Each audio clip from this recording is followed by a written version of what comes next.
investigador de tiempo completo en filosofía y ciencias cognitivas de la Universidad Autónoma del Estado de Morelos de 1999 a la fecha. Pertenece al Sistema Nacional de Investigadores nivel 2.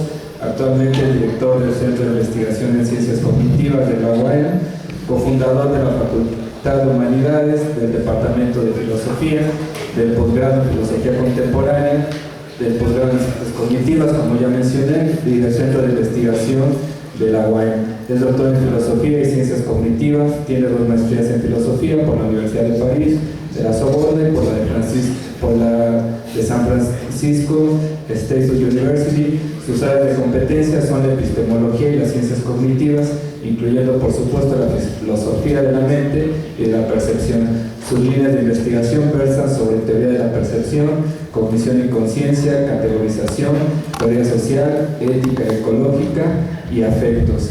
El doctor Juan Carlos González va a hacer la presentación titulada En busca del espacio convivial perdido, sin suspirar por el hombre de Cromañón. Adelante, doctor.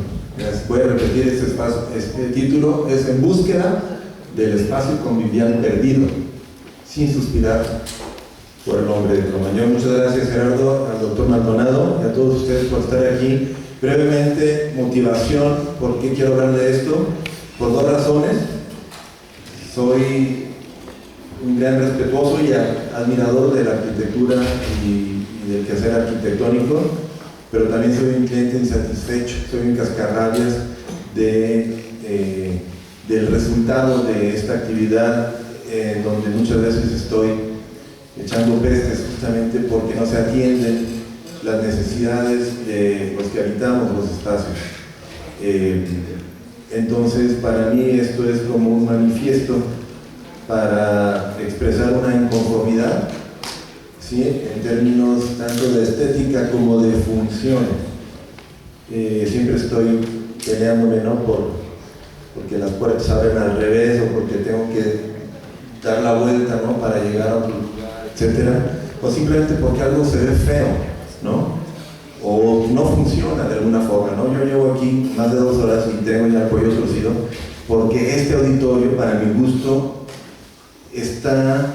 no responde a unas necesidades ideales para nosotros los que estamos en el auditorio usando este espacio, ¿no?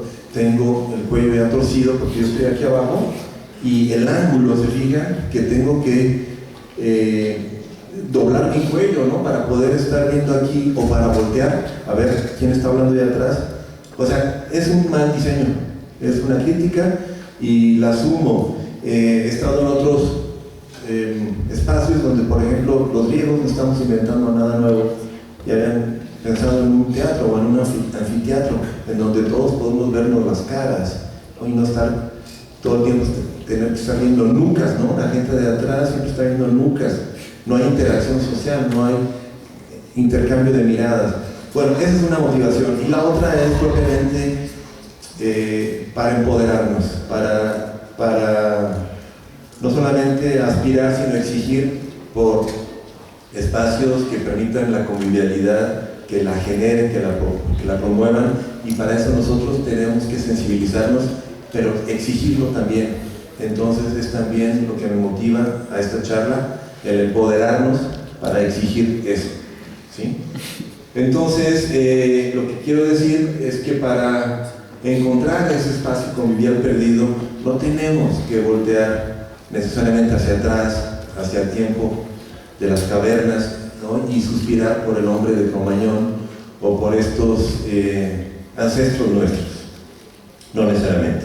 Entonces, lo que les quiero hablar es primeramente de cómo yo entiendo o qué veo en la arquitectura, después, en particular, concentrarme sobre función y estética, enseguida hablar de 2 tipos de función arquitectónica y terminar hablando de ética. Primeramente, quiero celebrar los 100 años de la fundación de la escuela Bauhaus por el arquitecto Walter Gropius en Suiza y en Alemania, en Weimar, ¿verdad?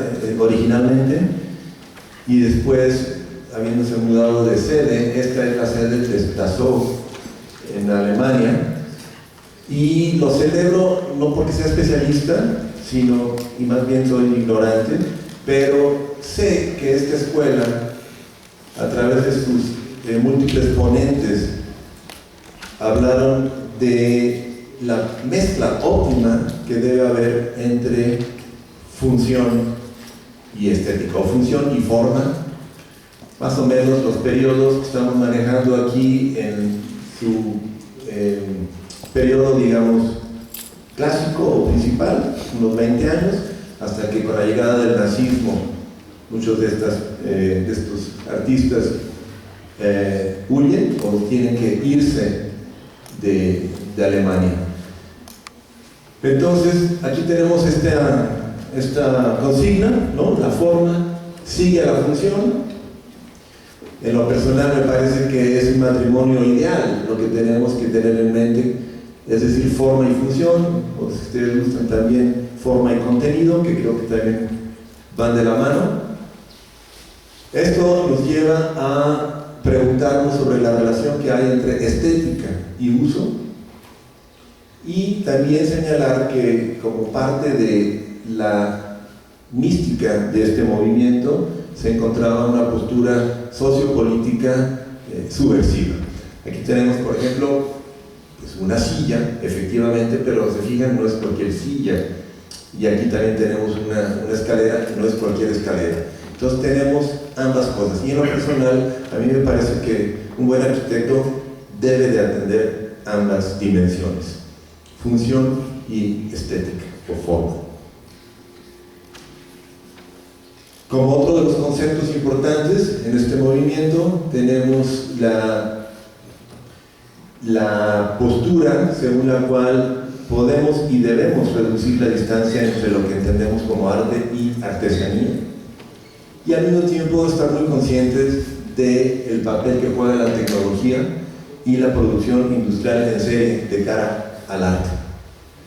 Entonces, bueno, con estos conceptos quiero pasar a otro movimiento u otra figura que también ya se mencionó aquí por el doctor Ornedo, que es Antonio Gaudí, el expositor máximo del modernismo catalán, quien en su obra de finales del siglo XIX e inicios del XX incorpora elementos que nos remiten, para mi gusto, a la ponencia del doctor Germán López, porque encontramos una inspiración neta de la naturaleza.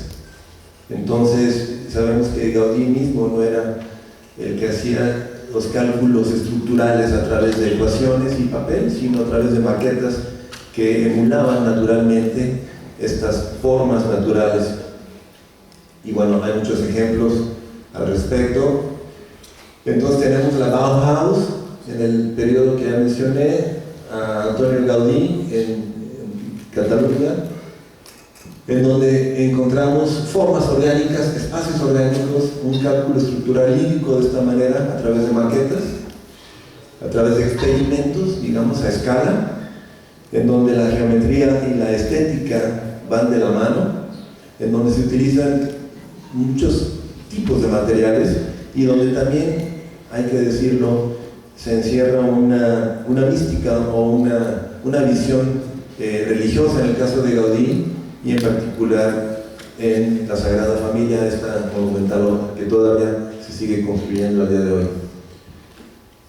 Y luego tenemos otro movimiento de finales del siglo XIX, inicios del XX, conocido como Art Nouveau, también parte del modernismo en diferentes países.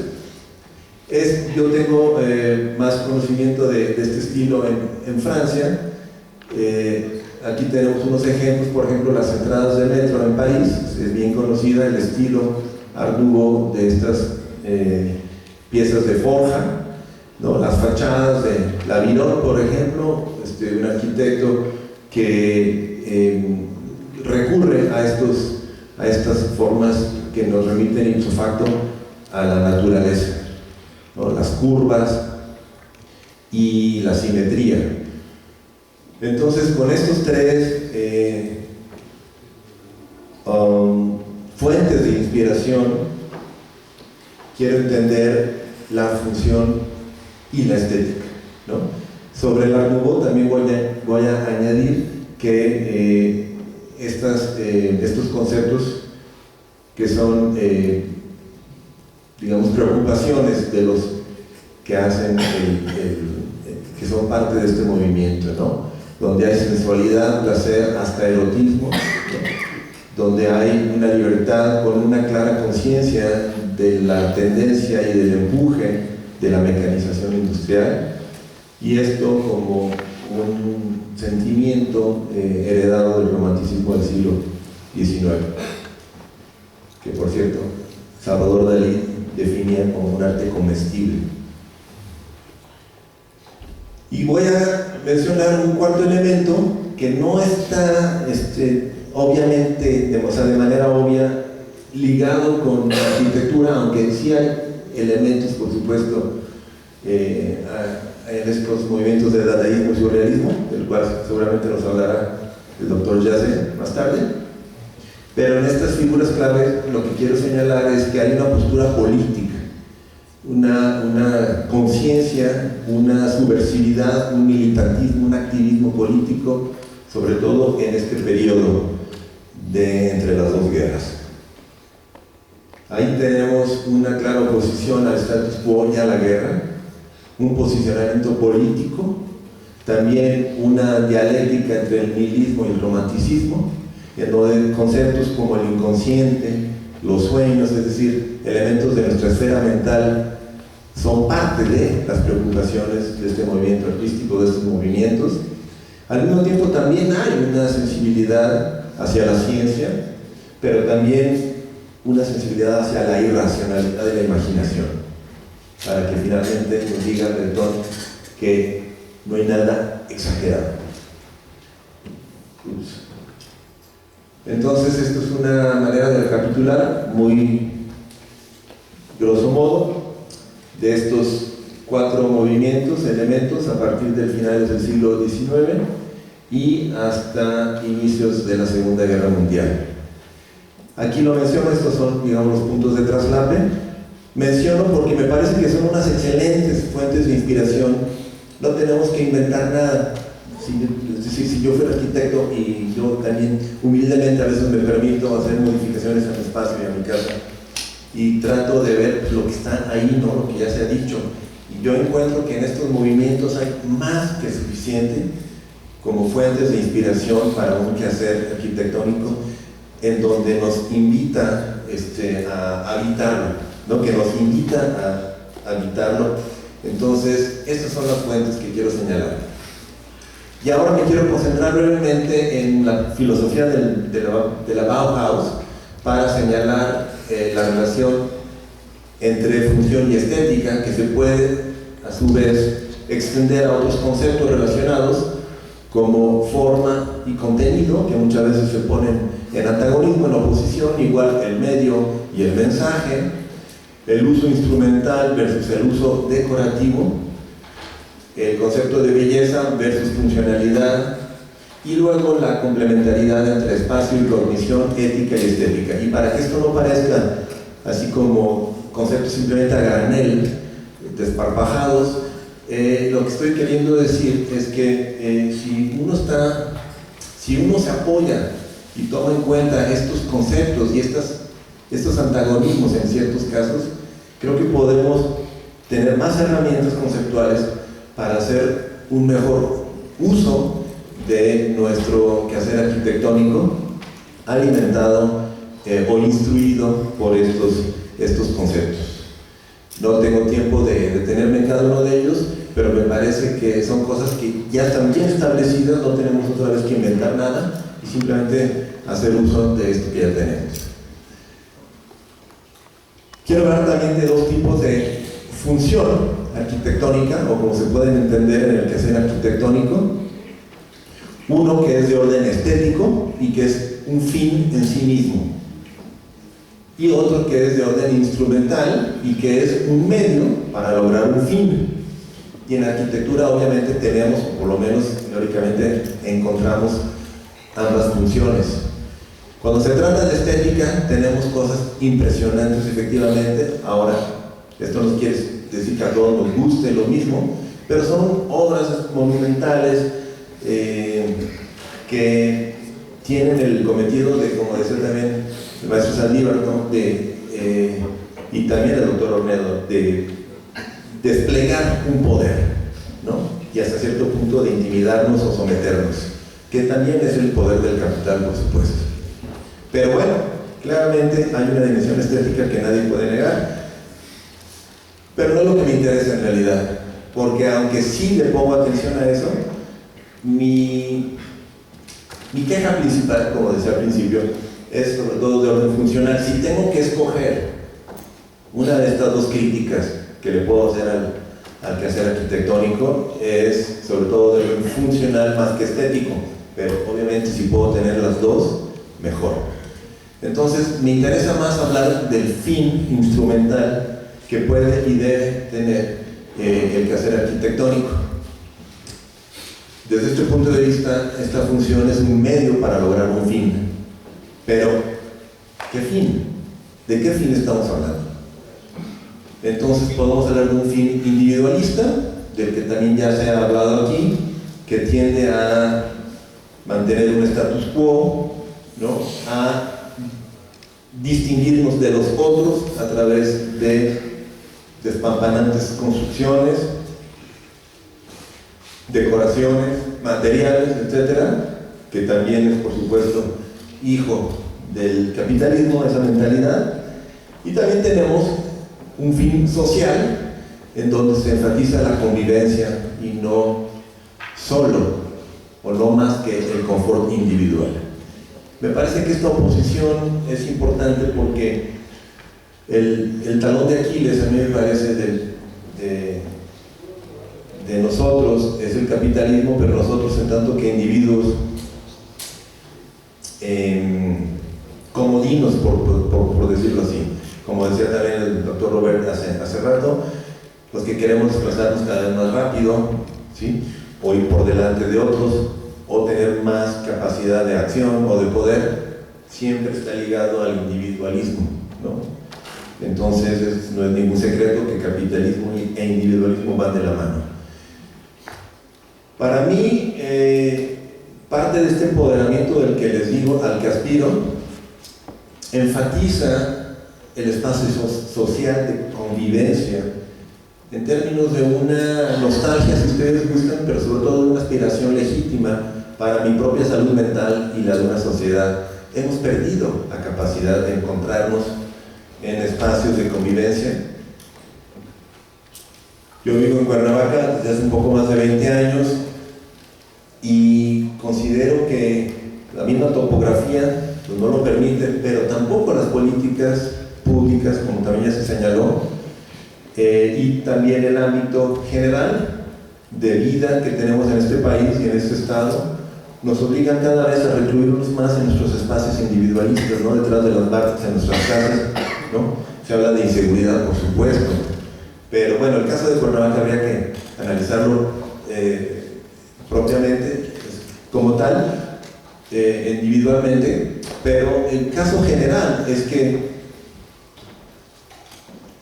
ya no juegan los niños en la calle, ¿no? Ya no se usa. Yo recuerdo todavía de chico, ¿no? Que podía ir a la plaza del pueblo o la plaza de la ciudad a ver pasar gente, ¿no? O a ver pasar muchachas, ¿no? Y si las muchachas iban dando vueltas para acá y los muchachos para acá y luego el ligue y cómo se daba la interacción social, ¿no? Eso prácticamente está perdido hasta donde yo sé, y no estoy tan viejo.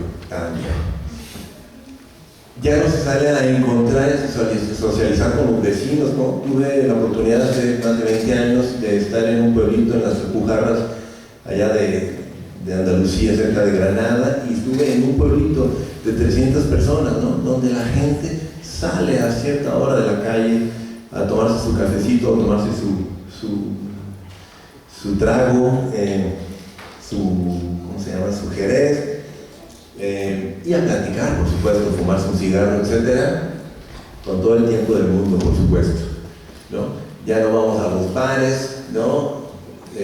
A encontrarnos, simplemente a encontrar gente y hacer plática. Ya no vamos a los mercados, el comercio es totalmente instrumental en términos de yo necesito esto, te doy dinero y no sé quién eres, no me importa, y tú tampoco sabes quién soy, se acabó.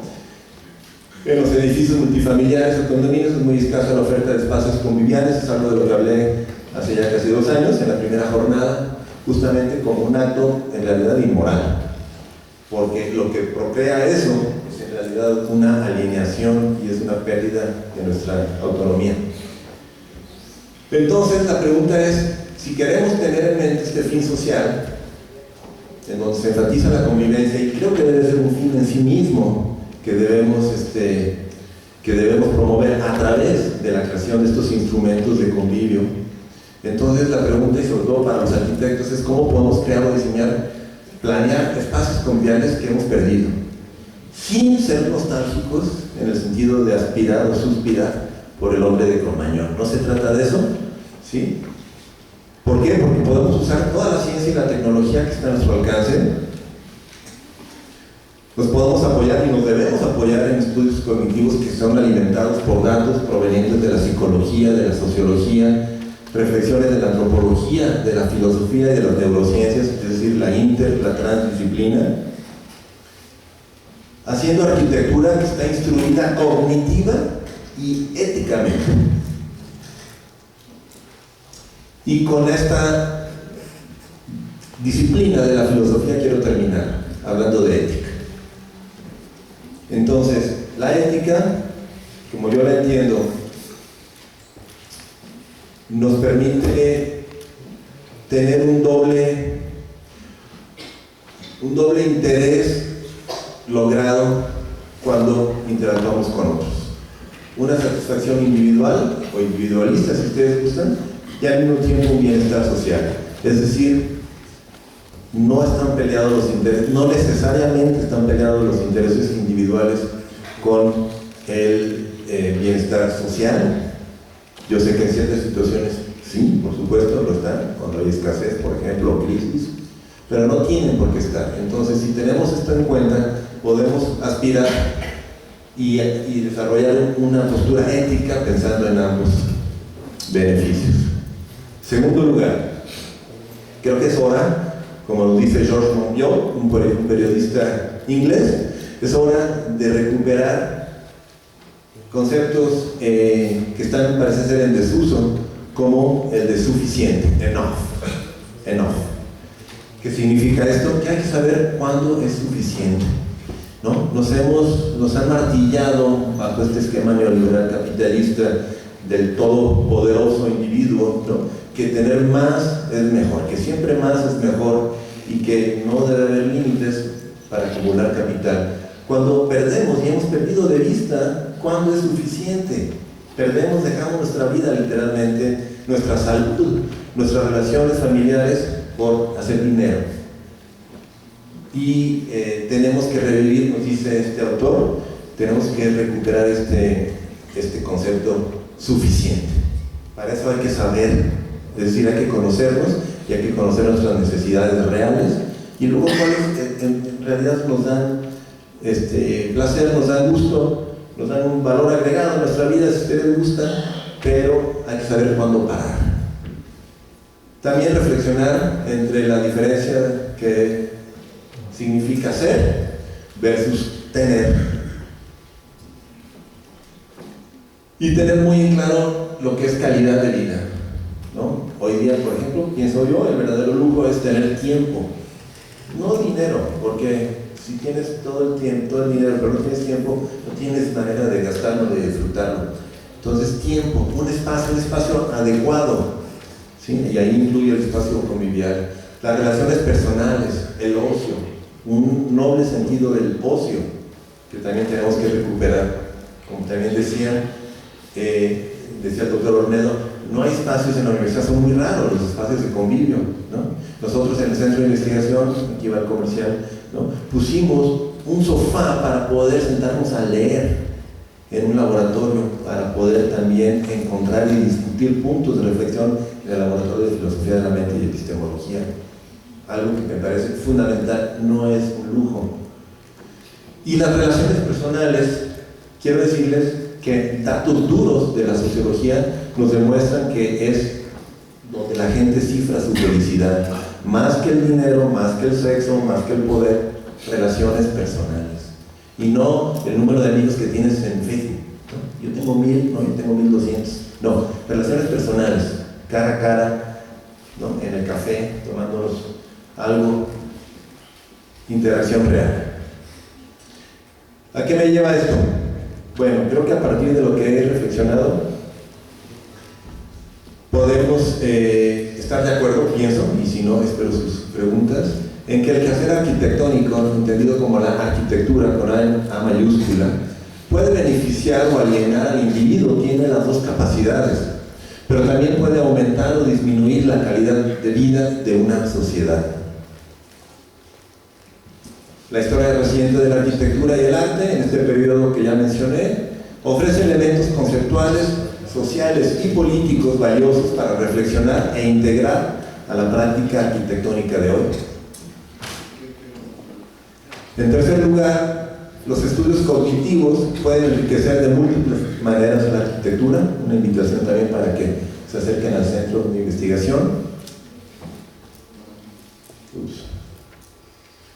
Cuarto, los espacios conviviales óptimos privilegian un lazo social y aumentan la calidad de vida de una comunidad y por ende de los individuos, sin requerir necesariamente de un regreso a las formas o los valores del pasado. Y por último, pienso, le corresponde a la arquitectura crear o planear, diseñar espacios conviviales óptimos, y la arquitectura debe estar instruida ética y cognitivamente para lograrlo.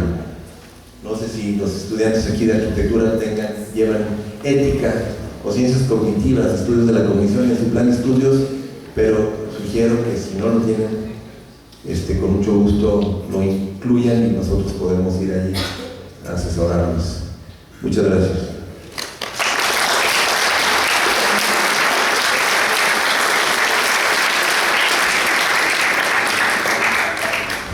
Bien, ¿alguna pregunta sobre la presentación del doctor Juan Carlos?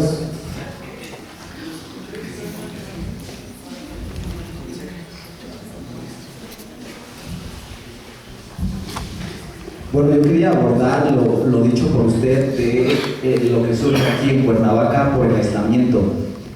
Y es algo que también nos dice Bauman, ¿no? En la modernidad líquida, de cómo ahora la sociedad no quiere crear lazos, no quiere crear algo sólido, sino que todos se van como con la corriente. Y creo que la arquitectura introspectiva surge de eso, para que, yo quisiera intervenir y hacer algo para romper con ello.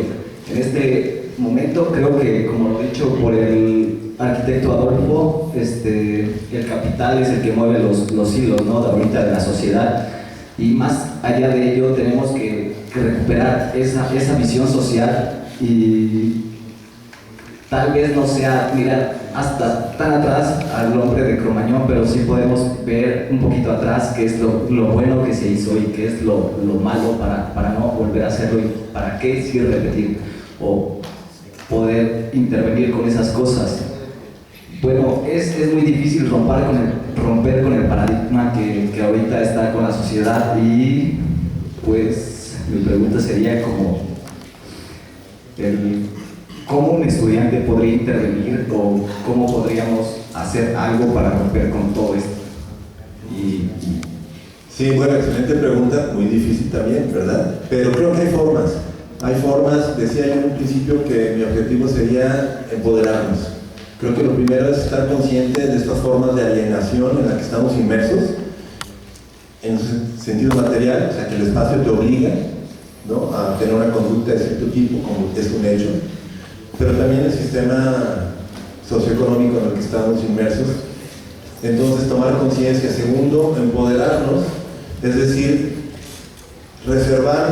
reconocernos y reservarnos el derecho a expresar una inconformidad y actuar en consecuencia, ¿sí? Y no pasivamente bajar la cabeza y estar todo el tiempo sometidos a estos sistemas que estoy denunciando.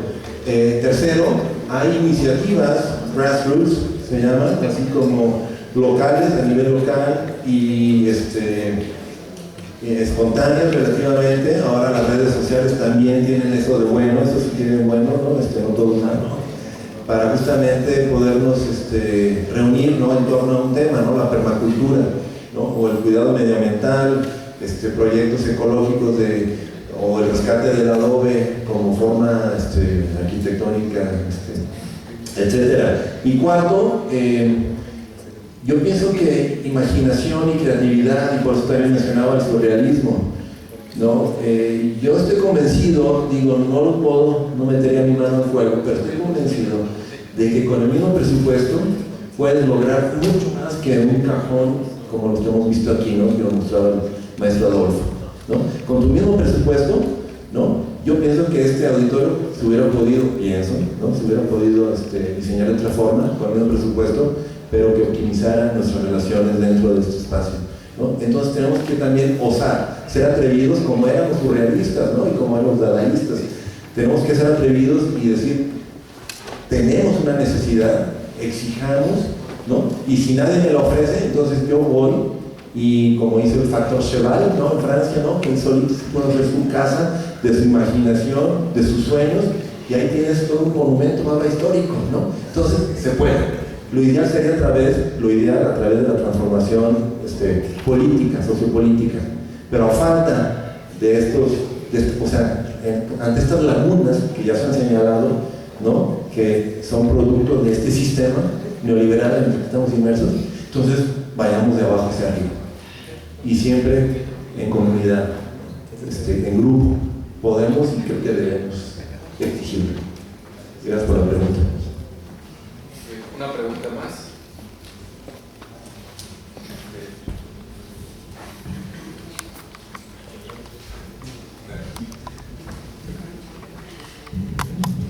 Quisiera reunir o comparar dos experiencias. Una experiencia es de enseñanza en esa misma universidad y la otra es un movimiento cívico. Durante cierto número de años he impartido un cursillo de urbanismo en esa universidad y hace 15 años he sido, por azar, cofundador de un movimiento cívico que era el movimiento de defensa de la civilización, que nos llevó a organizar manifestaciones de calle. Y precisamente ahí pronuncié la palabra clave, que es la palabra calle. En mi cursillo de urbanismo pretendía que la calle es, como decía eso,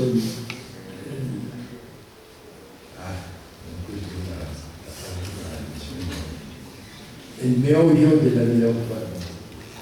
La vida urbana se inicia en la calle.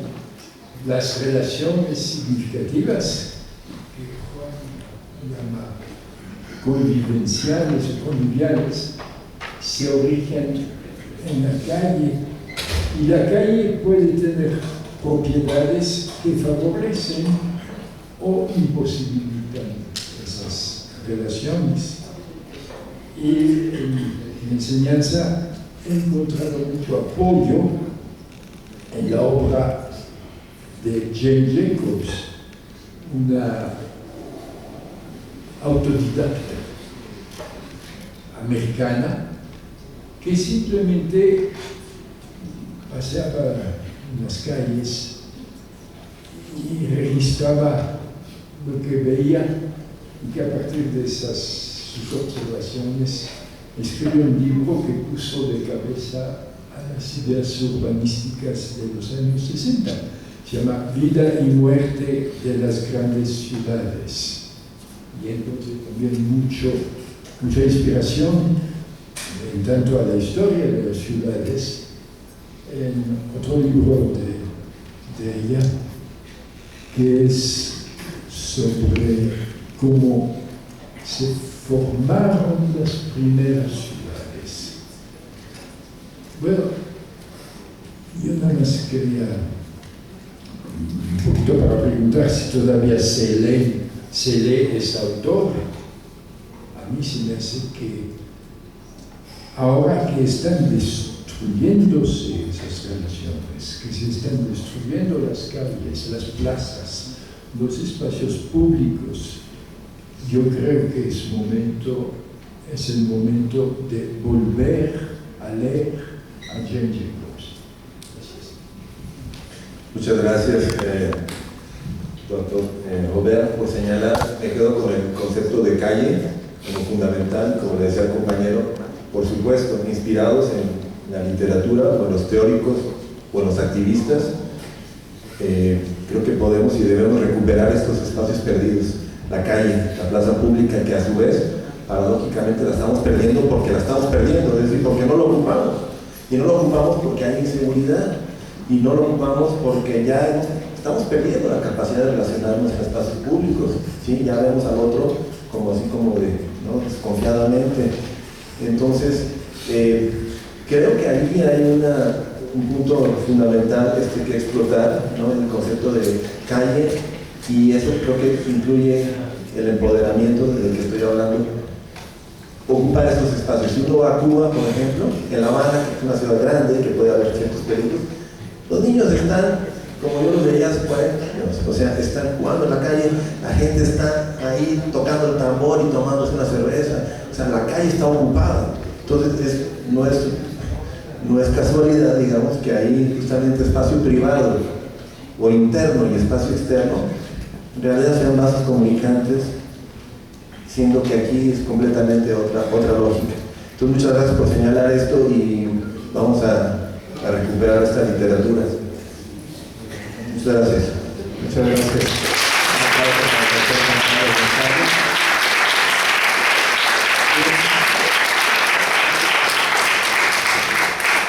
Damos paso a nuestro